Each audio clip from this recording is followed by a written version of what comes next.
ഓവനൊന്നുമില്ലാതെ വളരെ സിമ്പിളായിട്ട് തയ്യാറാക്കിയെടുക്കാൻ വേണ്ടി പറ്റുന്ന നല്ല ടേസ്റ്റി ആയിട്ടുള്ള ഒരു കേക്കിൻ്റെ റെസിപ്പിയുമായിട്ടാണ് ഇന്ന് വന്നിരിക്കുന്നത്. ക്രിസ്മസിന് ട്രൈ ചെയ്യാൻ വേണ്ടി പറ്റിയ നല്ലൊരു കേക്ക് റെസിപ്പിയാണ്. എങ്ങനെയാണ് ഉണ്ടാക്കുന്നതെന്ന് നോക്കാം. ഇതിനായിട്ട് ആദ്യം തന്നെ 150 ഗ്രാം ഡേറ്റ്സ് ആണ് എടുത്തിരിക്കുന്നത്. ഡേറ്റ്സിൻ്റെ കുരുവൊക്കെ കളഞ്ഞ് നന്നായിട്ടൊന്ന് കഴുകിയെടുത്തിട്ടുണ്ട്. നല്ല സോഫ്റ്റ് ആയിട്ടുള്ള ഡേറ്റ്സ് നോക്കി ഉപയോഗിക്കാൻ വേണ്ടി ശ്രദ്ധിക്കുക. ഒരുപാട് ഹാർഡായിട്ടുള്ളതും ഉണങ്ങിയത് പോലത്തതൊന്നും ഉപയോഗിക്കാതിരിക്കുന്നതായിരിക്കും നല്ലത്. ഇത് നല്ലപോലെ കഴുകിയെടുത്തതിന് ശേഷം ഞാനിവിടെ മിക്സറിൻ്റെ ചെറിയ ജാറിലേക്ക് ഇട്ട് പൾസ് മോഡിൽ ഒന്ന് കറക്കിയെടുത്തിട്ടുണ്ട്. ഇതുപോലെ ഒന്ന് ക്രഷ് ചെയ്തെടുത്താൽ മാത്രം മതി, ഒരുപാട് ഉടച്ചെടുക്കണ്ട. ഇനി ഇതിനായിട്ടുള്ള കാരമൽ തയ്യാറാക്കിയെടുക്കാം. അതിനായിട്ടൊരു പാനിലേക്ക് 1/2 കപ്പ് പഞ്ചസാര ഇതുപോലെ ഒന്ന് നിരത്തി ഇട്ട് കൊടുക്കുക. നിരത്തി ഇട്ട് കൊടുത്തതിന് ശേഷം ലോ ഫ്ലെയിമിൽ വെച്ച് ഇത് അനക്കാതെ വെച്ചോളൂ. കുറച്ച് സമയം കഴിയുമ്പോഴേക്കും പഞ്ചസാരയൊക്കെ ഇതുപോലെ അലിഞ്ഞു തുടങ്ങും. ആ ഒരു സമയത്ത് നമുക്കിത് ചെറുതായിട്ടൊന്ന് മിക്സ് ചെയ്ത് കൊടുക്കാം. ലോ ഫ്ലെയിമിൽ തന്നെ വെച്ചാൽ മതി. ഒരുപാട് ഫ്ലെയിം കൂട്ടിക്കഴിഞ്ഞാൽ പഞ്ചസാര പെട്ടെന്ന് കരിഞ്ഞു പോകും. കുറച്ച് സമയം കഴിയുമ്പോഴേക്കും പഞ്ചസാര ഇതുപോലെ കാരമലൈസായി വന്നിട്ടുണ്ടാകും. ഈ ഒരു കളർ പോരാ, കുറച്ചും കൂടെ ഡാർക്ക് കളർ ആകണം. ഇതുപോലെ ആയാൽ മതി. ഒരുപാട് ഡാർക്ക് ആക്കാൻ നിൽക്കരുത്, കരിഞ്ഞ ടേസ്റ്റ് വരും. അത് പ്രത്യേകം ശ്രദ്ധിക്കണം. അപ്പോൾ ഈ ഒരു പാകത്തിനായി വരുമ്പോൾ ഇതിലേക്ക് 1/4 കപ്പ് സാധാരണ വെള്ളമാണ് ചേർത്ത് കൊടുക്കുന്നത്. വെള്ളം ചേർത്ത് കൊടുക്കുമ്പോൾ ശ്രദ്ധിക്കണം, അത് തെറിക്കാനുള്ള സാധ്യതയുണ്ട്. കുറച്ച് കുറച്ചായി ചേർത്ത് കൊടുക്കുക. അപ്പോൾ 1/4 കപ്പ് വെള്ളം ഞാനിവിടെ മുഴുവനായിട്ടും തന്നെ ചേർത്ത് കൊടുത്തിട്ടുണ്ട്.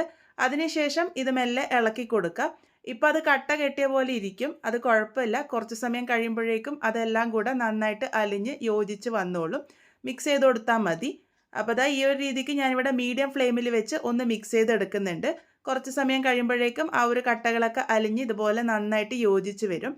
ഇതുപോലെ ആയി വന്നതിന് ശേഷം ഇതിലേക്ക് നമ്മൾ ആ ഒരു ക്രഷ് ചെയ്ത് വെച്ചിരിക്കുന്ന ഡേറ്റ്സ് മുഴുവനായിട്ടും തന്നെ ഇട്ട് കൊടുക്കാം. അതിനുശേഷം ഇത് നന്നായിട്ട് തന്നെ ഒന്ന് ഇളക്കി യോജിപ്പിച്ച് കൊടുക്കാം. ഒന്ന് ഇളക്കി നന്നായിട്ട് മിക്സ് ചെയ്തെടുത്തതിന് ശേഷം ഒരു 5 മിനിറ്റ് നേരം മീഡിയം ടു ലോ ഫ്ലെയിമിൽ വെച്ചിട്ട് ഈ ഒരു ഡേറ്റ്സ് ആ ഒരു കാരമൽ സിറപ്പിൽ കിടന്നിട്ട് ഒന്ന് കുക്കാവട്ടെ. ആ ഒരു സമയമാകുമ്പോഴേക്കും ഡേറ്റ്സിൻ്റെ ആ ഒരു സിറപ്പൊക്കെ നല്ല കട്ടിയായിട്ട് വരും. ആ ഒരു സമയം വരെയാണ് ഇതൊന്ന് വേവിച്ചെടുക്കേണ്ടത്. അപ്പോൾ മീഡിയം ടു ലോ ഫ്ലെയിമിൽ വെച്ചാൽ മതി, ഒരുപാട് ഹൈ ഫ്ലെയിമിൽ വെക്കണ്ട. ഈ ഒരു പാകത്തിനാകുന്നത് വരെ വേണം ഇത് കുക്ക് ചെയ്തെടുക്കാൻ വേണ്ടിയിട്ട്. ഇതിപ്പോൾ പാകത്തിന് റെഡി ആയിട്ടുണ്ട്. നമുക്കിതിൻ്റെ ചൂടാറാൻ വേണ്ടിയിട്ട് മാറ്റി വയ്ക്കാം. ചൂട് നല്ലപോലെ ആറി വന്നതിന് ശേഷം വേണം ഇതിലേക്ക് ബാക്കിയുള്ള ചേരുവകൾ ചേർക്കാൻ. അപ്പോൾ ഇതങ്ങോട്ട് മാറ്റി വയ്ക്കാം.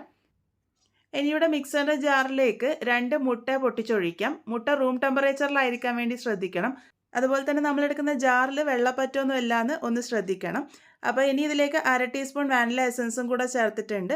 ഇനി ഇതെല്ലാം കൂടെ ഒന്ന് ഹൈ സ്പീഡിൽ 30 സെക്കൻഡ് നേരത്തേക്ക് നല്ല പോലെ തന്നെ ഒന്ന് ബീറ്റ് ചെയ്തെടുക്കാം.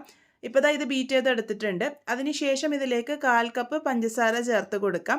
കൂടെ തന്നെ 3 ഗ്രാമ്പും കൂടെ ചേർക്കുന്നുണ്ട്. 3 എണ്ണം മതി. ഈ ഒരു ഗ്രാമ്പൂവിൻ്റെ ടേസ്റ്റ് വരുമ്പോഴാണ് ഈ ഒരു കേക്കിന് നല്ലൊരു രുചി കിട്ടുന്നത്. അപ്പോൾ എന്തായാലും സ്കിപ്പ് ചെയ്യാതെ ചേർത്ത് കൊടുക്കൂ.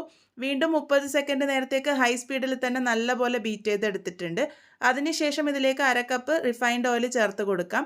മണമില്ലാത്ത ഏത് ഓയിലോ ബട്ടറോ ചേർത്ത് കൊടുക്കാവുന്നതാണ്. എണ്ണ ചേർത്ത് കൊടുത്തതിന് ശേഷം ലോ സ്പീഡിൽ മാത്രമേ കറക്കാൻ പാടുള്ളൂ, അത് പ്രത്യേകം ശ്രദ്ധിക്കണം.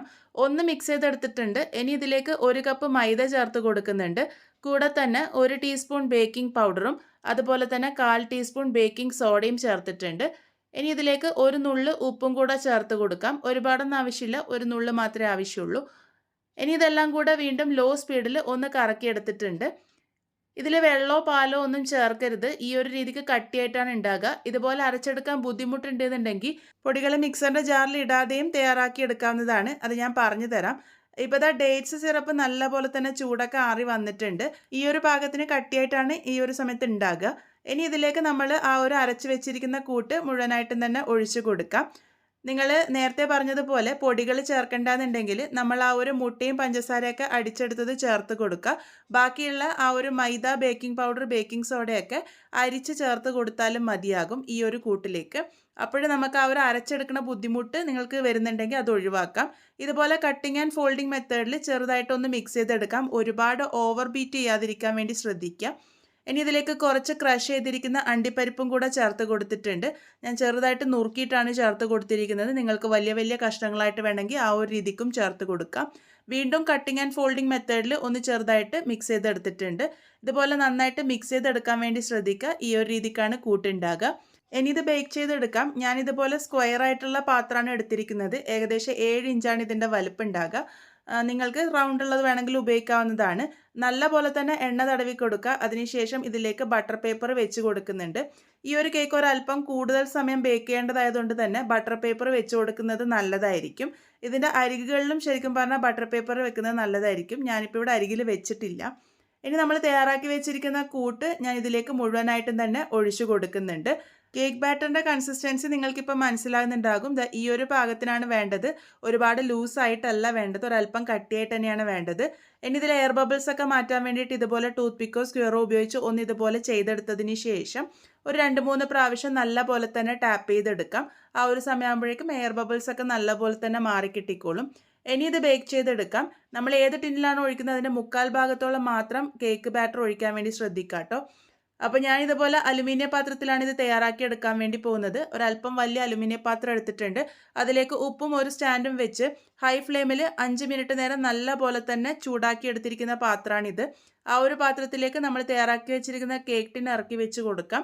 ആദ്യത്തെ 30 മിനിറ്റ് നേരം മീഡിയം ഫ്ലെയിമിലും പിന്നെ ലോ ഫ്ലെയിമിലാക്കിയിട്ട് 25 മിനിറ്റ് നേരമാണ് വെക്കേണ്ടത്.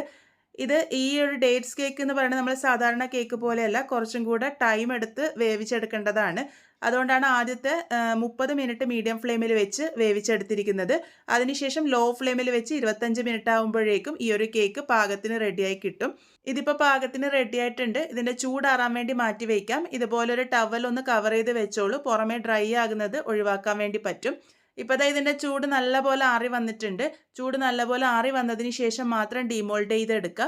ഇതിൻ്റെ അരികുകൾ ഇതുപോലെ കത്തി ഉപയോഗിച്ച് ഒന്ന് വിടിയിച്ച് കൊടുക്കാം.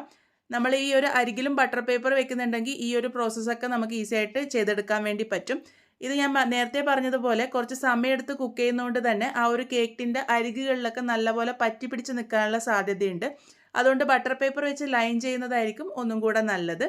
ഇതിപ്പോൾ നോക്കൂ, ഡീമോൾഡ് ചെയ്ത് എടുത്തിട്ടുണ്ട്. നമ്മൾ അടിയിൽ ബട്ടർ പേപ്പർ വെച്ചതുകൊണ്ട് ഈസി ആയിട്ട് ഡീമോൾഡ് ചെയ്യാൻ വേണ്ടി പറ്റിയിട്ടുണ്ട്.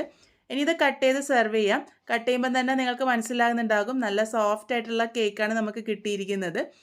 ശരിക്കും ഈ ഒരു കേക്ക് കഴിക്കുമ്പോൾ നമ്മൾ ആ ഒരു പ്ലം കേക്കൊക്കെ കഴിക്കുന്ന ആ ഒരു രുചിയാണ് ഉണ്ടാകുക. നല്ല മോയിസ്റ്റ് ആയിട്ടുള്ള കേക്കാണ്. അതുപോലെ തന്നെ നല്ല സ്പോഞ്ചി ആയിട്ടും കിട്ടിയിട്ടുണ്ട്.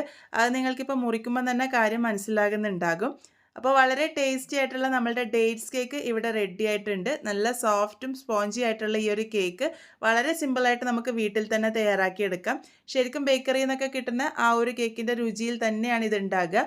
ഓവനൊന്നും ഇല്ലാതെ വളരെ സിമ്പിളായിട്ടാണ് നമ്മളിത് തയ്യാറാക്കി എടുത്തിരിക്കുന്നത്.